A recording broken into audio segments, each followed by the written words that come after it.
Welcome back, campers. I am here with Ed Eberhardt and Mark Cortad, the actors who play Mordecai and Haman in a time such as this. Now, in the story of Esther, your guys' characters, Mordecai and Haman, are pretty much at odds throughout the whole story. Mark, can you tell me a little bit, explain what is going on there?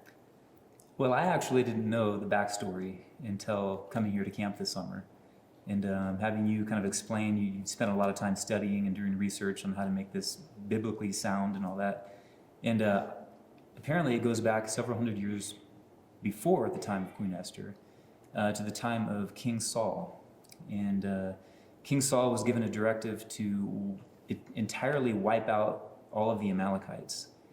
And this, unfortunately, was not done and kind of transpired into a downward spiral for King Saul, as he had a lot of poor choices after that. But in not wiping out all the Amalekites, he kept King Agag, who was spared. His life was spared. He also allowed some of the Israelites to go in and take some of the belongings and things like that, and took King Agag back as a trophy. At that point, God decided he was going to remove his spirit from Saul because of his disobedience. And it's interesting that the after effect of King Saul's poor choice catches up to us hundreds of years later in the story of Esther, in that Haman, the character that I play, is actually an Agagite, a descendant of King Agag. And that tension between the Jews and the Agagites kind of builds up to a climax in the story of Esther. God finally gets, what needed to take place hundreds of years previous to that.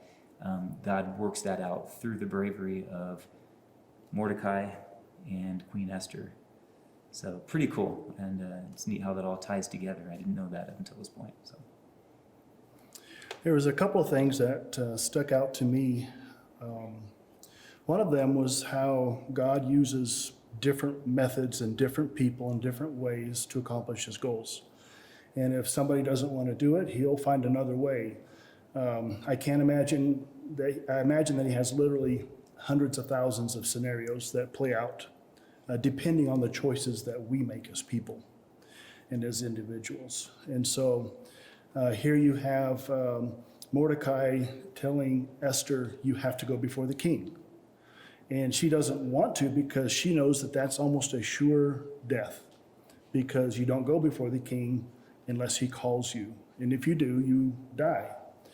And so when Mordecai said, well, even if you don't, God probably has another way for you, but you're probably going to die anyway. And so that's one of the things, is that God just has multiple ways to accomplish his will. Another thing that stuck out to me playing the character of Mordecai is what Mordecai had to give up in order for the Jewish nation to be saved. And what did he give up? He had to give up Esther. Esther was his cousin, but she was actually more like his daughter, because she didn't have a mom or dad, so he was raising her.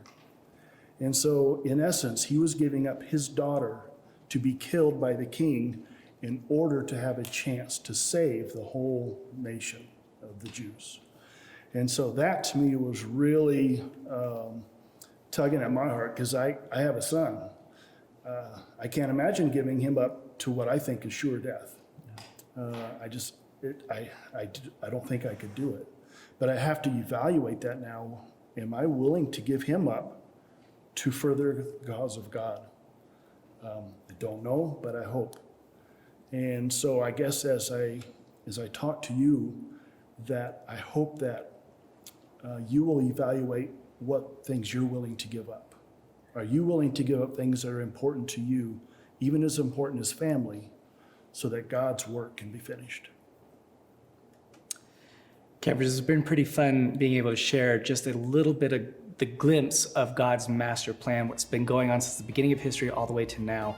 And you are also a part of that story. And I hope that you are able to see yourself in this story just a little bit. We'll see you next time.